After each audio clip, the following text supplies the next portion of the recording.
Hello guys, 1 second, I just want to tell you a story.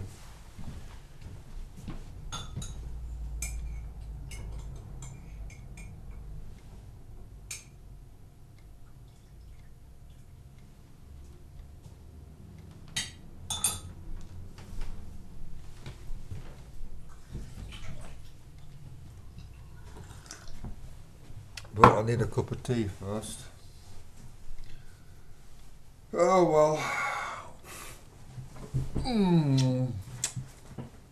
Okay, well this story starts a long, long time ago. In 1971. Actually, it starts a year before then, in 1970. In 1970, I was 17 years old, and I came from Nelson in Lancashire. My father had come over from Poland at the end of the war, married an English woman, and I was a result of that marriage. I was born in 1953, and throughout my childhood I remember that my father had friends come into the house. Some of these were Russians, and I had the idea as well that one of them was a KGB operative. She was an elderly woman, and she was allowed to come over here every year. And in those days, this was at the height of the Cold War, people were not allowed to come from Russia, the Soviet Union, into England just like that. They could only do it if the security services in Russia had sanctioned it. And that's how I knew that she was probably KGB. And all through my childhood, I remember my father, these people, sat at the dining room table playing cards. I remember vaguely, very vaguely, seeing a program on the TV. I'm not sure if it was when Stalin died. I think I was only a baby then, but I know there was a lot of cheering, and everybody was happy that Stalin had died. I don't believe my father was a communist, but I do believe that he was being watched. Anyway, I had grandparents, my father's mother and father, living in a place called Odessa. Odessa was in the Soviet Union, and it was a large naval port. And my father told me that they'd been moved out of that area and to somewhere else, and he didn't know where. Now, I wanted to get in touch with my grandparents,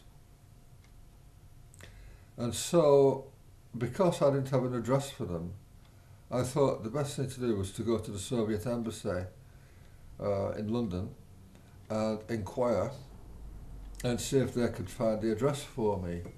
And that's exactly what I did. I was 17 years old. I went to the Soviet embassy in London, and I was asked what my business was, and I told them, and I said, well, I'd like to trace my grandparents, and they said, well, just hang on for a little while, we'll get somebody to come out and help you. So that's what I did, and it was about 12:30, and it was the lunch break, and a chap came out, and he was carrying a bag, and we was inside the embassy, and he invited me outside into the gardens, and introduced himself, that his name was Igor, and his last name was Laptev. And we sat there. He asked me questions about my life. How did I find life in this country? What sort of schooling was I getting? What did I think of my life, etc. Just curious questions. I put them down. They were very innocent, but probably what he was trying to do was find out to see if I was amenable to helping in some way. the Soviet Union by whatever means, reporting on people that were from over there. And he took me outside into the gardens and he offered me a sandwich. He had a paper bag. And he offered me I said, no thank you. And I told him what my problem was, that I wanted to find my grandparents. He gave me a phone number, which I wrote down on the back of a cigarette packet. And he gave me his name. And he told me to check back with him in a few weeks, and he'd let me know what he'd found out. What I didn't know was that Igor Laptev was a KGB colonel, and I'd been photographed outside in the gardens chatting with him. And I didn't know this. 1 year later, I had left home and I was not happy there, so I was looking for somewhere to go, perhaps somewhere like Fleetwood, and maybe get on a trawler or something like that. And so I started walking, and I was walking to, first of all, to a place called Preston. And I made it in a day. It took me a day to get there. And it was late at night, about 10 o'clock. It was on a Saturday night. But I remember I didn't have any money. I just had about £0.50 on me. And I bought some fish and chips. And then I wanted somewhere to sleep. I had nowhere to sleep, and so I was looking for cover. And I saw an empty office block. And with it being Saturday night, I knew there wouldn't be anyone in there until Monday morning. And so I went round the back and I forced a way in. And when I was inside, I found myself in an office. There was a desk and a chair, and that was it, a carpet on the floor. And I was so tired, I just lay on the floor and went to sleep. But after a couple of hours I woke up, and I was not feeling well. I think I probably caught something. It was very cold. It was November. Excuse me. And I thought to myself, well, I can't stay here. And I needed help. I think I probably was going down with something serious. I had all the sweats, the aches, probably flu. And I looked out of the window and I saw a police car go past. I remember this was late at night. By this time it was about 12:30 at night. And I switched the lights in the office on and off, to attract the attention of the police car. The police car did stop and it pulled up, and I went round to the back of the offices where I'd forced the way in. And two policemen had got out of the car. They came round there, and I said to them, look, I've broken into this office block, and I'm not feeling well, I'm feeling ill, and I need some help. And they said to me, well, stay there, don't move. And within 5 minutes, about 4 or 5 police cars turned up with a police van. And they just grabbed me and handcuffed me and took me to the police station in a convoy. When I got to the police station, they took all my clothes off me, searched me thoroughly, put me into a cell naked. I was in there for about half an hour, and the door opened and 2 detectives came in. And they said to me, look, we think your father is a spy for the Soviet Union. And I said, don't be ridiculous. And then they said, well, we know that you've been to the embassy and you've been passing things backwards and forwards. And I said, well, that's not true. not been to the embassy to pass things backwards and forwards. I did go to the embassy last year, and it was to find out where my grandparents were, and that's the only time I ever went there. I wasn't given anything by the person who saw me. I came back and just carried on life as normal. But they wouldn't have it. They showed me a photograph, and this was the photograph that had been taken of me sitting outside in the gardens with Igor Laptev. And they said to me, this man is a colonel in the KGB. And I said, well, I didn't know that. They said, well, your father's in trouble. We're going to deport him. And I was astonished. I knew what that would mean to my mother and to my sister. My sister had been born 4 years after me. She was 4 years younger than me. And I knew that my father wasn't a spy. But they said it's going to take a couple of years to clear all this up. And so we're going to take you off the streets for a couple of years. And what we want you to do is to put up your hand to having committed a burglary. Okay? You'll go to prison and you'll do a couple of years, and by the time you get out, we'll know if you've been telling the truth or not. And so the two policemen, one just sat by and the other one wrote out on a typewriter. He was writing stuff out.